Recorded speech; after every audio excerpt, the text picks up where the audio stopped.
आज महाराणा प्रताप के सम्मान में पूरी दिल्ली में हजारों की संख्या में राजपूत समाज के युवा पधारे। उनके मान सम्मान की लड़ाई में हम लोग खड़े रहे और आपकी ताकत के सामने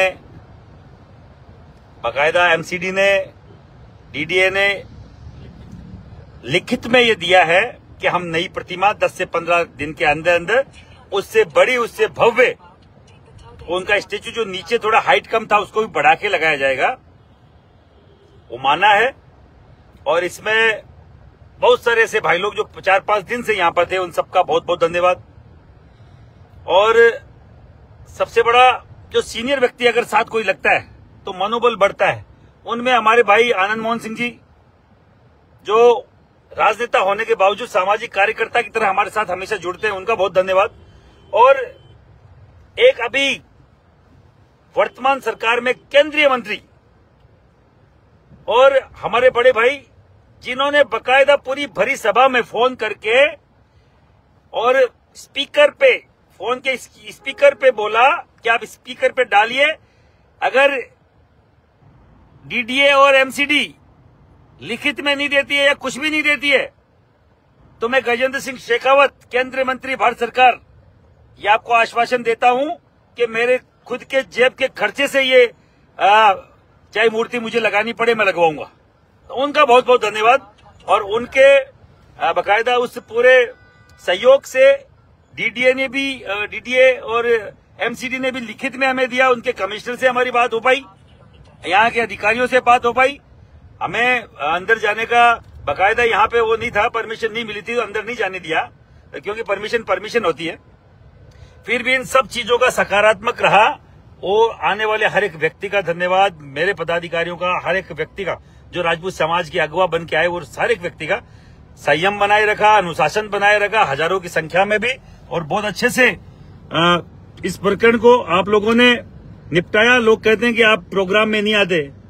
भाई, प्रोग्राम में तो नेता आते हैं, हम तो प्रकरण में आते हैं। हम तो प्रकरण में आने वाले लोग हैं। प्रोग्राम में सामाजिक कार्यकर्ताओं को कौन बुलाता है? प्रोग्राम में होता है एमएलए एमपी को बुलाया जाता है, मंत्री मुख्यमंत्रियों को बुलाया जाता है। हम तो प्रकरण में आने वाले लोग हैं। कहीं पे भी प्रकरण होगा तो महिपाल सिंह आपको आगे दिखेगा, क्योंकि प्रकरण में ये नेता नजर नहीं आएंगे, प्रकरण में एमएलए साहब नजर नहीं आएंगे, बड़ी बड़ी बातें छोड़ने वाले एमपी साहब नजर नहीं आएंगे, मंत्री महोदय नजर नहीं आएंगे। प्रकरण में महिपाल सिंह मखना जैसे वो जुझारू लोग नजर आएंगे, जो समाज के लिए 20-20 साल से जूझ रहे हैं सड़कों पे। तो आप सब लोगों से निवेदन है, एक काम सल्टाया, स्वाभिमान की लड़ाई हमने लड़ी और उसमें विजय पाई। दूसरा एक सबसे बड़ा काम, जो स्वाभिमान की लड़ाई आप लोग लड़ रहे थे, और उसी स्वाभिमान की लड़ाई में महाराणा सांगा के लिए एक पागल एमपी ने, राज्यसभा सांसद ने जो बोला कि राणा सांगा गद्दार, राणा सांगा के वंशज गद्दार, इसकी जबान काट लेंगे, इसका मुंह काला करेंगे और जहां भी दिखेगा इसका इलाज करेंगे। ये करणी सेना का फतवा है, जहां भी दिखेगा हम इसका इलाज करेंगे, छोड़ेंगे नहीं। इसने कैसे बोल दिया हमारे ऐतिहासिक पात्र के लिए कि इब्राहिम लोदी को हराने के लिए राणा सांगा ने बाबर को बुलवाया था। इब्राहिम लोदी को 2 बार हराया था, 1516, 1517, 2 बार। और उसके 5-7 साल बाद में खुद बाबर को 1525 में खानवा के युद्ध में, भरतपुर और करौली के बीच में, रूपवास के युद्ध में बकायदा नाक को चने चटवा दिए थे, खिला दिए थे, रेत चटा दी थी, यहाँ की धूल चटा दी उसको, और बोल रहे कि इब्राहिम लोदी को हराने के लिए। इब्राहिम लोदी को तो हमने खुद ने हरा रखा भाई, हम क्यों बुलाएंगे उस कमजोर आदमी के लिए? और अगर पूरे देश का, क्षत्रिय समाज का नहीं, हिंदू राजा, हर एक पूरे देश का, भारत का अगर हिंदू राजा किसी भी राजा के लिए कभी एक छत्र के नीचे आया, वो महाराणा सांगा थे, जिनके घाव लगे 82 फिर भी खड़क रही थी प्यासी। वो राणा सांगा थे, जिनकी एक आंख नहीं, एक हाथ नहीं, एक टांग नहीं, 82 घाव जिनके लगे हुए। और ये बोल रहे कि राणा सांगा के वंशज गद्दार है, राणा सांगा गद्दार थे। अरे शर्म कर पागल आदमी। और मैं अखिलेश यादव को बोलना चाह रहा हूं, तुम्हारे जो भी 30-32 एमपी आए हैं ना, ये एक पागल एमपी का चुनाव लड़ रहा था, पुरुषोत्तम रूपाला, उसने महिलाओं के खिलाफ अभद्र टिप्पणी करी थी, राजपूत समाज की महिलाओं के खिलाफ। और हम लोगों ने बकायदा बीड़ा उठाया था कि उसका सफाई कर देंगे, उसको खड़ा नहीं होने देंगे। तो अखिलेश यादव जी, इसी के कारण से आपके 30-32 MP आए जो मेंबर ऑफ पार्लियामेंट बने हैं ना, वो केवल और केवल उन राजपूत युवाओं के विद्रोह से बने हैं जिन्होंने अपनी बहन बेटी की इज्जत को सरोमाने रखा, सर पे रखा। और पुरुषोत्तम रूपाला के उस एक बयान को पूरे देश में हम लोग लेके गए कि गलत बोला है। और अगर आपके इस MP ने हमारे ऐतिहासिक पत्र पे अगर उंगली उठाई है तो आपका भी सुपड़ा साफ करने की औकात हमने है, सुपड़ा साफ कर देंगे।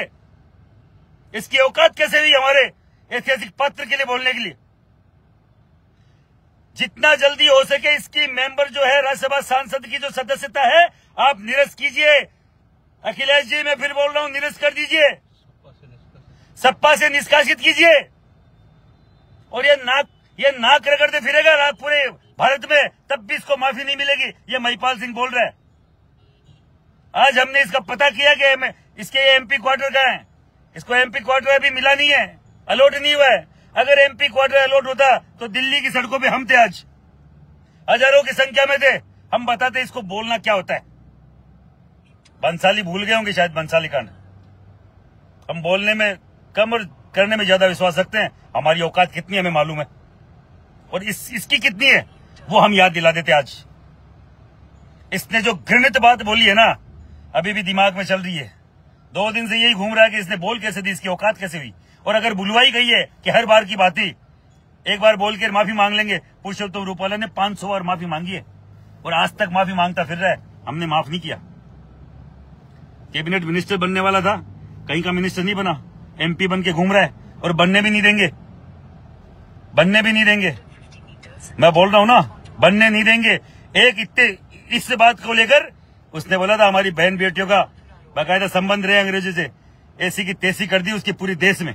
और उसकी ने उसके कारण से कम 100-150 पुरुषोत्तम रूपाला घर जाते रहे, बैठ गए। टिकट लेके आए थे BJP के 400 पार 230 पे सल्टा दिया। तो साहब, जो भी सपा के आप प्रमुख हैं,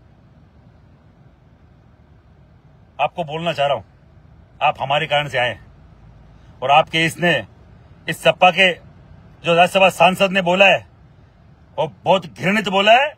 और इसका सुपड़ा साफ कर देंगे। इसको राज्यसभा की सदस्यता से अभी के अभी आप निष्कासित कीजिए। आपको सीधा सीधा मैं बोलना चाह रहा हूं, निष्कासित कीजिए, इसको सपा से हटाइए, फिर हम देखते हैं कहां जाता है। आप सब लोगों से निवेदन है, ये जहां भी दिखे इसका मुंह काला करो और इसके जूत मारो और इसकी याददाश्त दुरुस्त करो, इसकी इतिहास दुरुस्त करो। जय हिंद, जय भारत। हम में जो होगा हम करके दिखाएंगे। जल्द मिलते हैं।